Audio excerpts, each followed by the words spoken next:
मेरे भी एक भक्त है। भोले बाबा कहते हैं देवी पहले आप मेरे वाले भक्त के यहाँ चलेंगे, लेकिन माँ कहते हैं नहीं स्वामी पहले आप मेरे वाले भक्त के यहाँ चलेंगे। लेकिन भोले बाबा कहते हैं देवी जाने से यदि कोई फायदा नहीं हो तो क्या फायदा। कहा नहीं स्वामी चलिए ना, मेरे वाले भक्त बड़े सेठ हैं, बड़े धन दौलत उनके पास है, मेरी अहो भगत में कोई मेरे सत्कार में कमी नहीं करेंगे। कहा ठीक है चलो देवी। जैसे ही भोलेनाथ और मैया भगवती माँ भगवती के शिष्य के घर पहुंचते हैं, सेवक के घर आवाज लगाते हैं अरियो सेठ क्या आप घर पे हैं? तो घर का नौकर अंदर से बाहर आया। कहा हमारे सेठ जी अभी बड़े काम में बिजी हैं। कहा तो उनसे कहिए ना उनकी माता जी आई है कैलाश से चलकर के, मेरा नाम है पार्वती। फिर वह नौकर जाकर के कहते हैं कि बोल रहे मेरा नाम है पार्वती, कैलाश से आए हैं, कैलाश नगरी से। फिर सेठ जी गुस्से में आ गए, अरे एक बार समझा रहा हूं तो तुम्हें समझ ही नहीं आती है।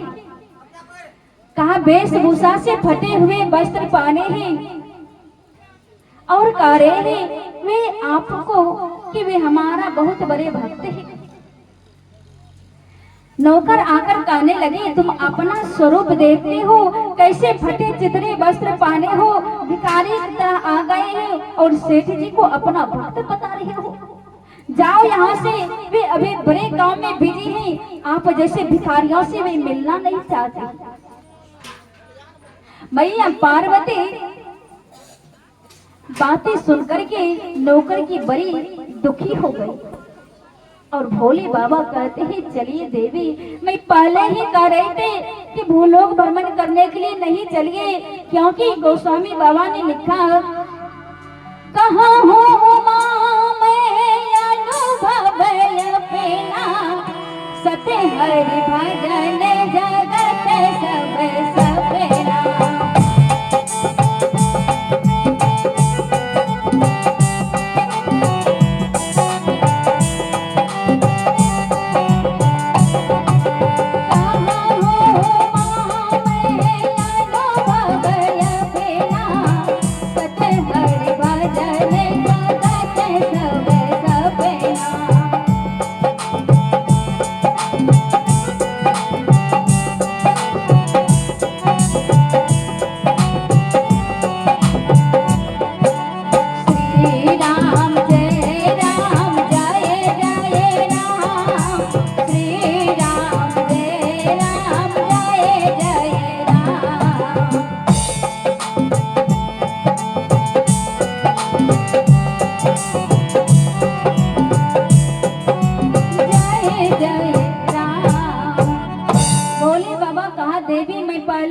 आपको समझा रही थी, कहा हूँ उमा मैं अनुभव अपना, असत्य हरि भजन जगते सब सपना।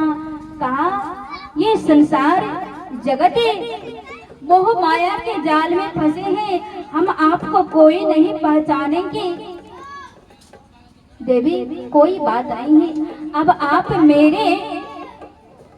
मेरे वाले भक्त के यहाँ चलिए। चले जा रहे हैं दोनों, चले जा रहे हैं चलते चलते एक जगह जहां भोलेनाथ के भक्त रहते थे, टूटी हुई झोपड़ी में शाम हो गई। दरवाजा खटखटाते हैं तो भोलेनाथ के भक्त के पत्नी दरवाजा को खोलती है।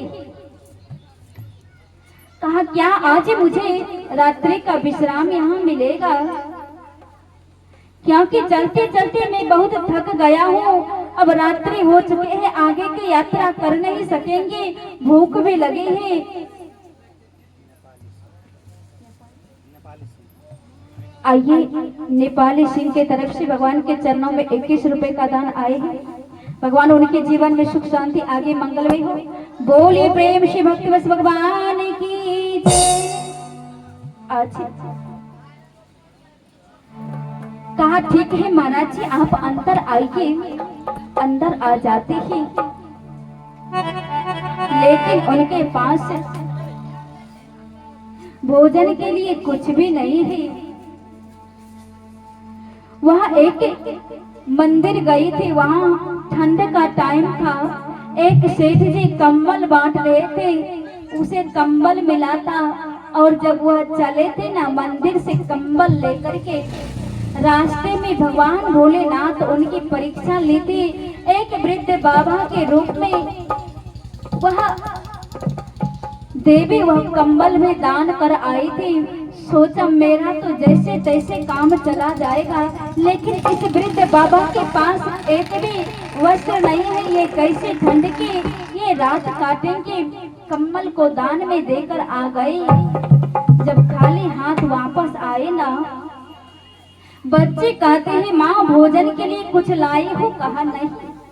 ठंड से बचने के लिए वस्त्र लाई हो? तो कहा नहीं। तो कहा बस एक कंबल मिला था मंदिर में, लेकिन आते समय रास्ते में एक गरीब वृद्ध बाबा मिला, वह कंबल भी मैं उसे दान कर आई।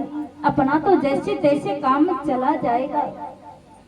पति बड़े प्रसन्न हुए। देवी कोई बात नहीं चिंता करने की, अपने पास फटे पुराने कुछ वस्त्र हैं, ये पहन करके समय काट लेंगे। लेकिन जिनके पास वस्त्र नहीं है, तुम देकर के बहुत धर्म पुण्य का काम किए हो। आज बोले बाबा, तब तक मैं उनके घर में आए और आने के बाद कहा मुझे भोजन के लिए